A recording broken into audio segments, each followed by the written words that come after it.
नमस्कार। आदरणीय दाजुभाइ तथा दिदीबहिनी, म भरत गिरी, आमूल परिवर्तन रिपब्लिकन पार्टीको केन्द्रीय अध्यक्ष। ख्रिस्ट येशूको जन्म आजभन्दा झन्डै 2000 वर्ष पहिले भएको थियो। मानव जातिको मुक्तिको लागि, पाप क्षमाको लागि र स्वर्ग जाने मानिसहरूको लागि स्वर्ग जाने ढोका खोल्नको लागि भएको थियो। मित्रहरू, हामी येशू ख्रिस्टको जन्मोत्सव भन्दै गर्दा येशू ख्रिस्टको जन्म जयन्ती मनाइरहेका छैनौँ। धेरैजसो मान्छेलाई भ्रम हुँदो रहेछ, कृष्ण अष्टमी, रामनवमी, येशू जन्मोत्सव एउटै टाइपको भनेर, पृथ्वी जयन्ती भने यस्तो होइन। येशू ख्रिस्टको उहाँ सर्टेन कामको लागि, मानिस जातिको मुक्तिको लागि उहाँ मर्नु पर्यो भनेर उहाँ मर्नुभयो। तर तेस्रो दिनमा बौरिनु भयो।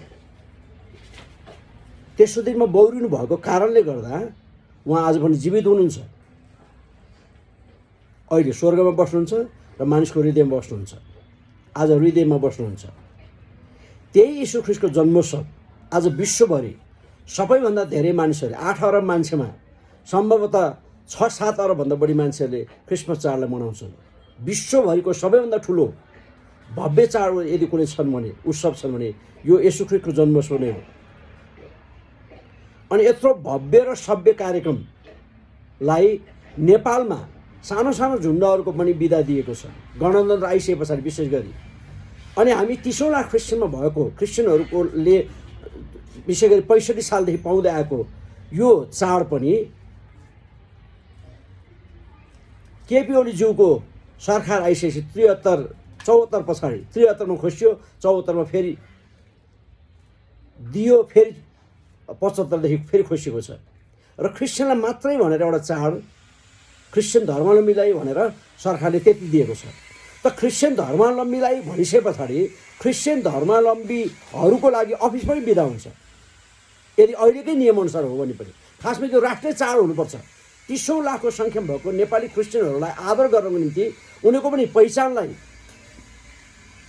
पहिचान र महत्त्व दिनको निम्ति पनि क्रिस्चियनहरूलाई राष्ट्रिय चाड दिनु पर्थ्यो। सबै अफिसहरू बन्द हुनु पर्थ्यो। र त्यसो भएर भने क्रिस्चियन समुदायलाई दिएको चाड हो भने पनि त क्रिस्चियन समुदाय त्यो दिन, क्रिसमसको दिनमा अफिस लाग्छ भने अफिसमा जानु पर्दैन, किन उसको लागि छुट्टी हो। त्यस्तै स्कुल जान्थ्यो भने स्कुल जानु पर्दैन। त्यस्तै ग्रेजुएसन हुँदैछ भने ग्रेजुएसन जानु पर्दैन, ग्रेजुएसन हुनु हुँदैन खासमा भने। 30 लाख क्रिस्चियन समुदायलाई को नानीहरूलाई मध्यनजर गरेर कुनै पनि स्कुलले एक्जामहरू राख्नु हुँदैन र राज्यले गर्ने कुनै पनि कार्यक्रमहरू त्यो वर्गलाई, त्यो जातिलाई असर गर्ने काम गर्नु हुँदैन। यदि गरियो भने त्यो जातिमाथिको राज्यद्वाराको सरासरी अन्याय र अत्याचार हो। त्यसैले गर्दा यो अन्याय र अत्याचार आज तपाईँ गर्दै हुनुहुन्छ। हिजोको दिनमा नेपालमा 10,000 क्रिस्चियन थिएनन्, केही समय पछाडि 10 लाख भयो, अहिले 30 लाख छ। हेर्दै जानुहोस्, यो देशमा 2 करोड बढी क्रिस्चियन हुन्छ। अनि 2 करोड क्रिस्चियन हुँदा हिन्दूको चाड दिने कि नदिने, बुद्धिस्टलाई चाडको छुट्टी दिने कि नदिने। यदि त्यति बेला पनि तपाईँलाई त्यो चाडको महत्त्व हुन्छ, तपाईँलाई मन दुख्छ, हामीले मानिआएको भन्नुपर्छ भने तपाईँले अहिले किन यति धेरै असहिष्णु भएर पक्षपात गर्दै हुनुहुन्छ? ल, विगतका सरकारहरूले त गर्यो रे, हिन्दूको भोटहरू धेरै आउनुपर्छ भन्ने आशाले पनि क्रिस्चियनहरूलाई पेल्यो रे। अहिलेको जेएनजी सरकारले चाहिँ केले पेल्यो? के बाध्यता छ तपाईँको? र आज नेपाली क्रिस्चियन विद्यार्थीहरूलाई बाध्य बनाएर यो ग्रेजुएसनको कार्यक्रम राखिएको छ। ख्याल गर्दा पनि कसैको विषयमा कुनै पनि निर्णय गर्दै गर्दा ख्याल गर्नुपर्छ भन्ने कुरा हाम्रो माग थियो। र म फेरि पनि अनुरोध गर्दछु, हो हामी क्रिस्चियनहरू शान्तिप्रिय हुन्छौँ, हामीले नराम्रो शब्द बोल्दैनौँ, हामीलाई झगडा गर्न आउँदैन, एउटा पार्ट हो। तर गार्जेनले चाहिँ बच्चाले खानेकुरा मागेन रे भनेर बाबुआमाले नदिने भन्ने हुँदैन। बाबुआमाले समान किसिमबाट हेर्नुपर्छ। यो देशको सरकार भनेको चाहिँ सबै जात धर्म समुदायका मान्छेहरूको अभिभावक भएको नाताले उहाँहरूले सबैलाई समान खालको व्यवहार गर्नुहोस् भन्ने नै मेरो माग थियो। र मैले त्यस अर्थमा पुनजीलाई, अहिलेको शिक्षा मन्त्रीज्यूलाई, माननीयज्यूलाई मैले अनुरोध गरेको थिएँ। त्यसको विभिन्न खालका टिका टिप्पणी मैले सुनेको छु, हेरेको छु। तर म फेरि पनि नेपाल सरकार अनुरोध गर्न चाहन्छु, कि क्रिस्चियनहरूलाई त्यो चाडको दिनमा कुनै पनि स्कुलमा कुनै पनि इन्स्टिच्युटले कुनै पनि मन्त्रालयले क्रिस्चियनहरूलाई प्रभाव पार्ने खालको कुनै पनि कार्यक्रम नगरियोस् भनेर म जोरदार रूपमा माग गर्न चाहन्छु। आमूल परिवर्तन रिपब्लिकन पार्टीको अध्यक्षको नाताले म यहाँहरूलाई जोरदार रूपमा यो अनुरोध गर्न चाहन्छु। साथै यो सन्देश सँगसँगै तमाम क्रिस्चियन धर्मावलम्बी नेपालमा भएका नेपाल बाहिर पनि भएकाहरूमा येशू ख्रीष्टको जन्मोत्सव 2082 को हार्दिक शुभकामना भन्न चाहन्छु।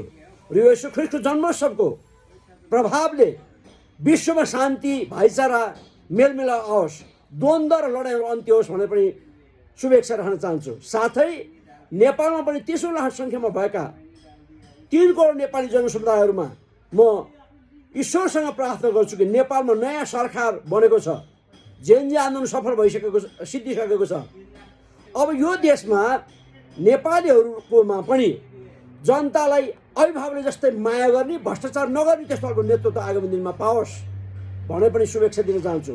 30 लाख क्रिस्चियन समुदाय तपाईँलाई पनि तपाईँको आवाजलाई संसदमा गुन्जायमान पार्नुहुने त्यस्तो खालको खुङ्खार दम भएका, हिम्मत भएका, लजिक भएका, सिद्धान्त भएका, नैतिक मूल्य र मान्यता भएका क्रिस्चियनहरू, नामधारी क्रिस्चियन होइन, त्यस्ता खालका क्रिस्चियनहरू संसदमा पुग्ने बाटो ढोका खुलोस् भनेर तपाईँहरूले पनि प्रार्थना गरोस्, अभियानमा लाग्नुहोस्। तपाईँलाई पनि शुभकामना भन्न चाहन्छु। हस्, धेरै धन्यवाद। फेरि पनि आमूल परिवर्तन रिपब्लिकन पार्टीको तर्फबाट र त्यसको अध्यक्षको नाताले, केन्द्रीय अध्यक्षको नाताले म भरत गिरीको तर्फबाट यहाँहरूलाई ह्याप्पी क्रिसमस, मेरी क्रिसमस भन्न चाहन्छु। हस्, धन्यवाद, नमस्कार।